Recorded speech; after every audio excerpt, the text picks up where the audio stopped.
रूसी nuclear triad ने अपनी तैयारियां शुरू कर दी हैं। लेकिन ये सब कुछ आखिर क्यों हुआ, इसके पीछे का मकसद क्या है रूस की मंशा, उसको समझने के लिए हमारी ये रिपोर्ट देखिए।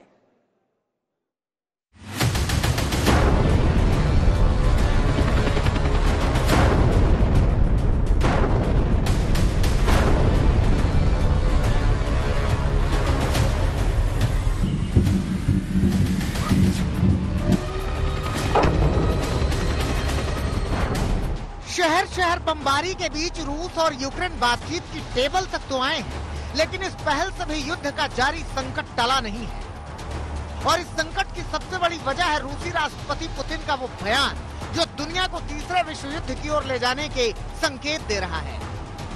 यूक्रेन से लड़ाई के बीच पुतिन ने ऐसा बयान दिया है कि दुनिया भर के शक्तिशाली नेताओं के माथे पर बल पड़ गया है।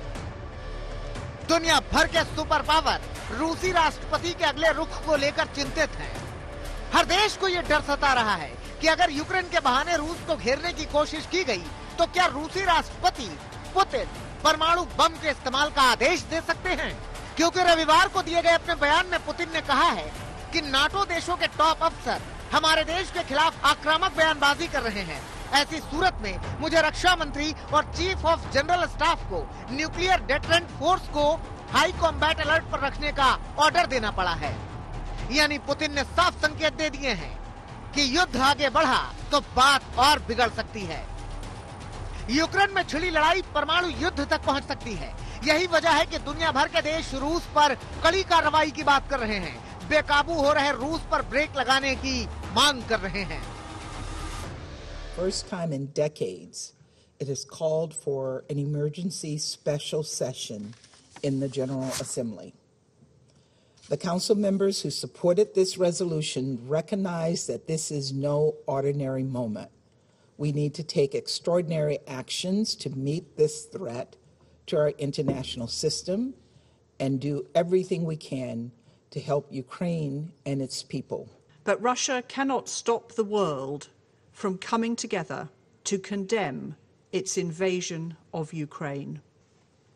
So we urge all members of the United Nations to use their voice tomorrow to call for the immediate withdrawal of Russian forces from Ukraine and end this war. We reiterate our call for immediate cessation of violence and an end to all hostilities.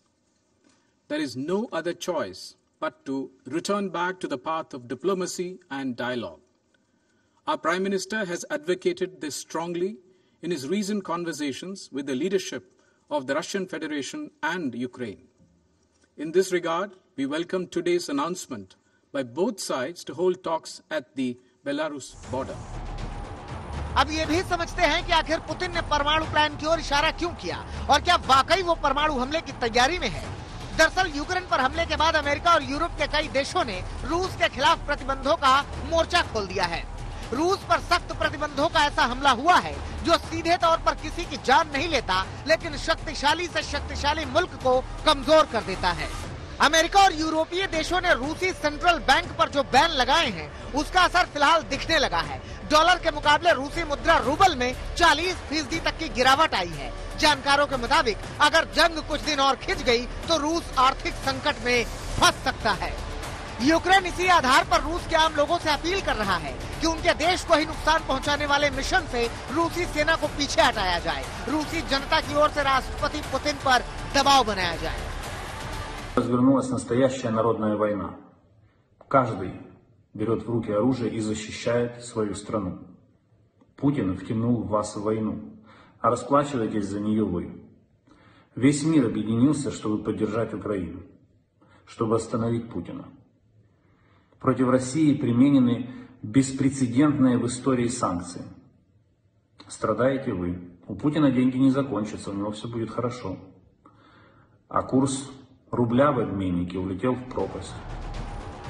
रूस को भी युद्ध के नफे नुकसान का अंदाजा है।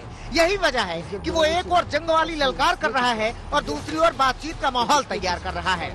रूस की कोशिश बस यही है कि यूक्रेन पर दबाव बनाकर अपने पक्ष की सरकार बनाई जाए।